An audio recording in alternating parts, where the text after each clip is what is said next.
Should you buy a Mazda 3?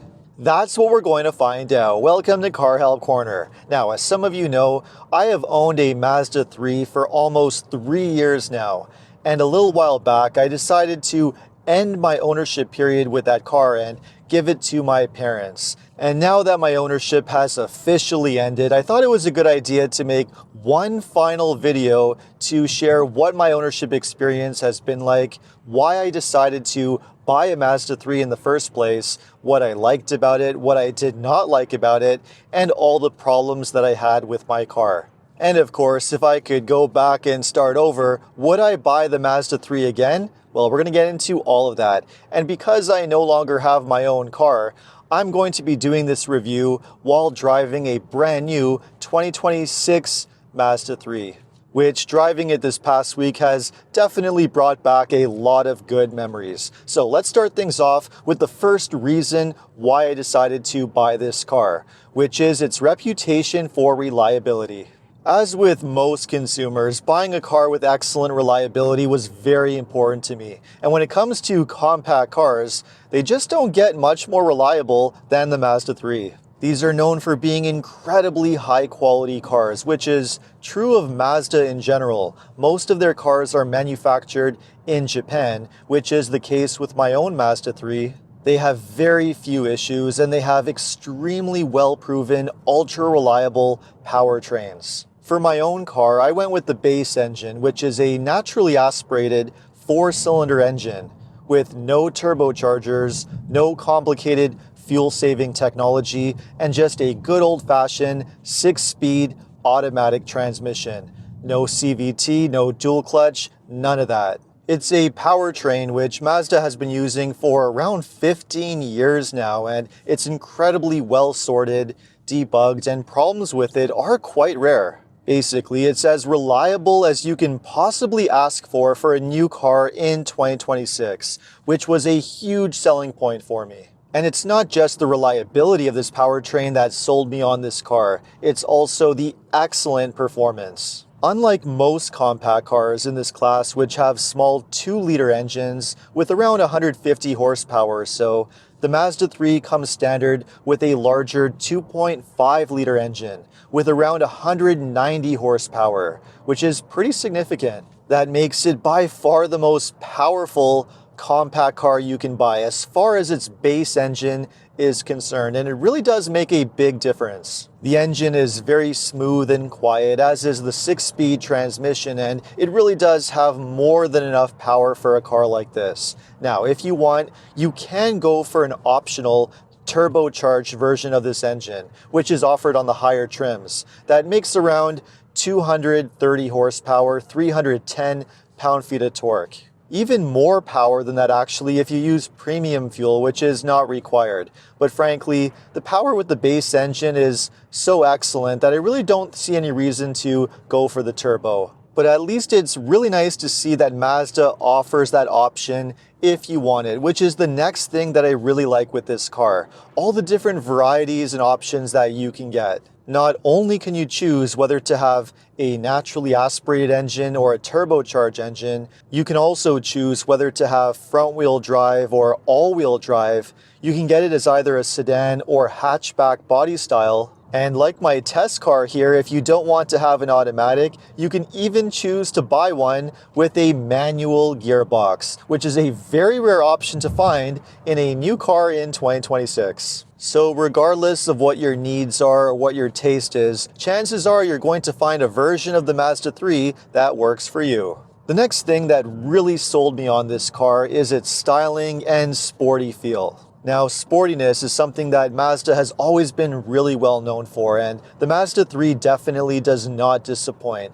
It's an excellent handling car with terrific balance, a very well-tuned suspension, and really nice heavy steering that really gives it this substantial sporty feel to it. I also think it's just a very well-designed car. It has a very chic, stylish look to it that makes it look more expensive than it is. In fact, when this body style came out back in 2019, it actually won World Design Car of the Year.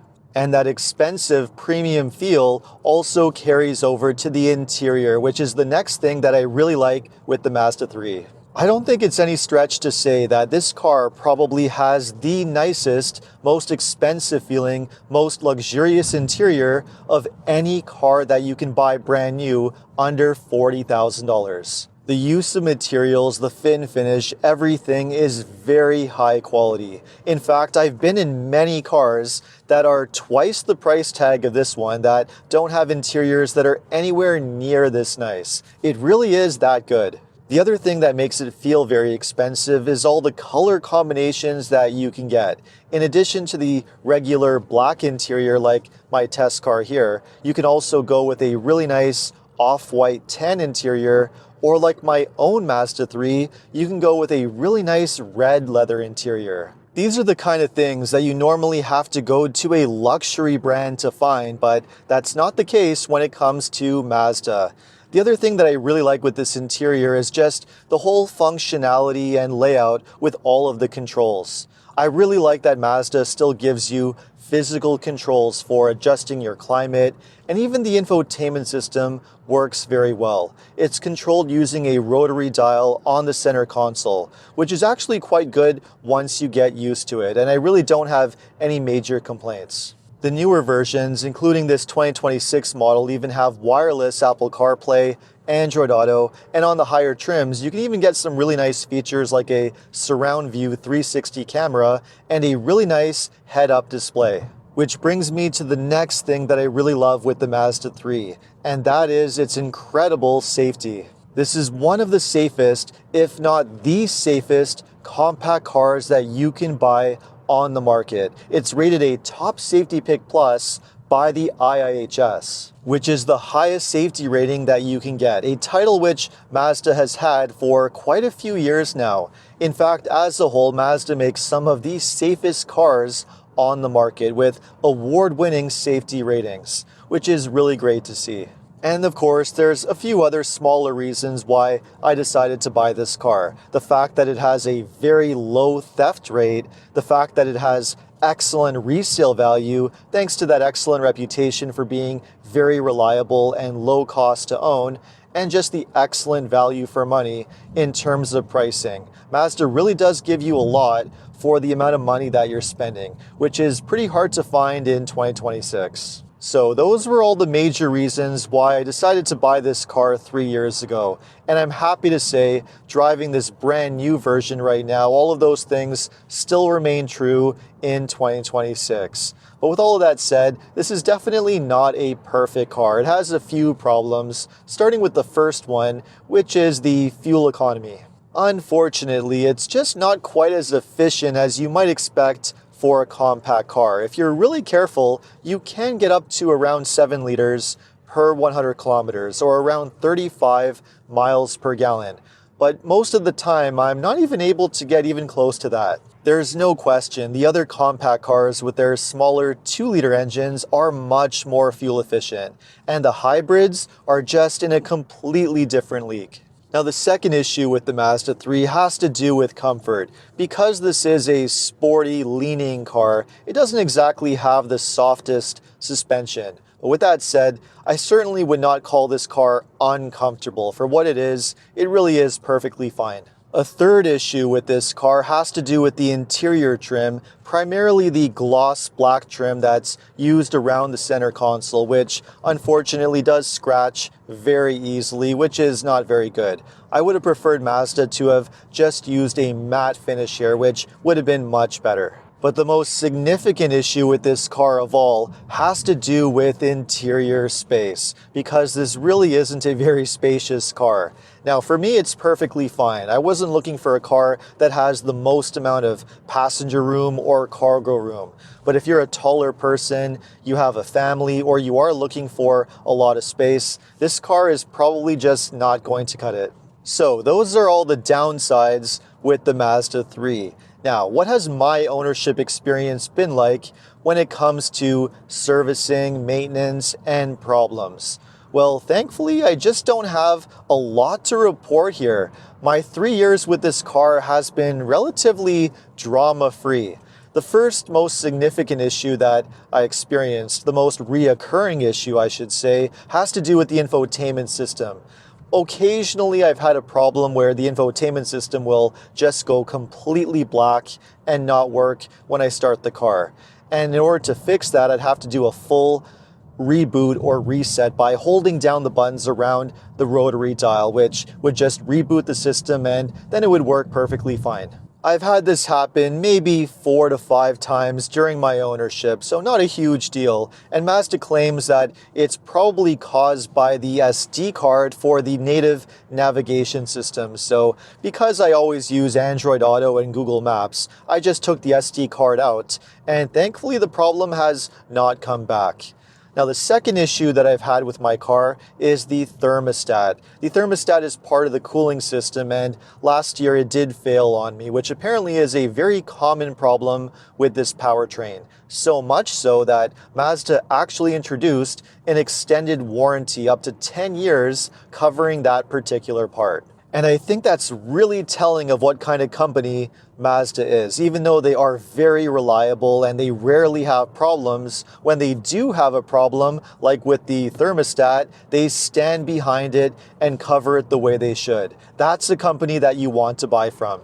If anything, my biggest issues with the Mazda 3 and my ownership experience had nothing to do with the car itself and had everything to do with the Mazda dealership where I had it serviced. Because unfortunately, they did try to price gouge me and take advantage quite a few times. I would take my car in for service twice a year, once in the spring, once in the fall. And every single time I took the car to the dealership, they always tried to upsell on service, going as far as to try and charge me and convince me that I need to have the 3-year major service, which costs 4 times as much as just a basic annual service. And they were pushing the major service so much and trying to sell so many different service items on top of it, trying to make as much money as they could, really trying to convince me that I was going to have problems or I would even void my warranty if I didn't get it done.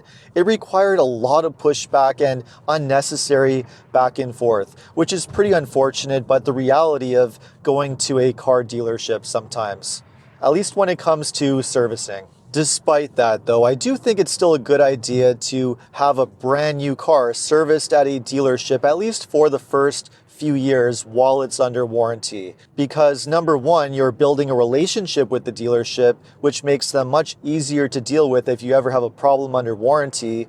And because it's being serviced at the dealership, they're not going to be able to deny a warranty claim for whatever reason. So I do think there is value in dealer servicing for the first few years, but beyond that, no question, just go to a reputable independent mechanic where you're going to save yourself a lot of money and probably a lot of hassle down the road. And that's basically it. I haven't had any other problems with my Mazda 3 in the past 3 years. So it's been a very drama-free car and just an excellent car to own. And if I were to go back and do it all over again, there is no question I would choose the Mazda 3 again. It's the type of car that I really just cannot recommend enough. Just close your eyes and buy one because you really cannot go wrong. And now that my time with it is over, hopefully my family enjoys it as much as I did and it treats them just as well as it did for me, which I'm sure it will. For the time being, I've been driving their old car, an old 2002 Infiniti i35, which I've surprisingly been enjoying quite a bit. But I won't drive it forever. Eventually, I will be moving on to a new car at some point. And when I do, I'll definitely be covering it in detail on this channel with all of you. So hopefully you found this information helpful, enjoyed this video, and if you did, make sure to like, subscribe, and hit the hype button. And if you're planning to purchase a vehicle and you live in Ontario, know that OMVIC is the vehicle sales regulator responsible for administering and enforcing the rules that dealerships must follow. To learn more about your consumer protection rights, you can visit omvic.ca, and if you need any additional car buying advice, recommendations, or help with getting a great deal on your next new car purchase, including a new Mazda 3, make sure to visit carhelpcanada.com. Thanks so much for watching, and I'll see you next time.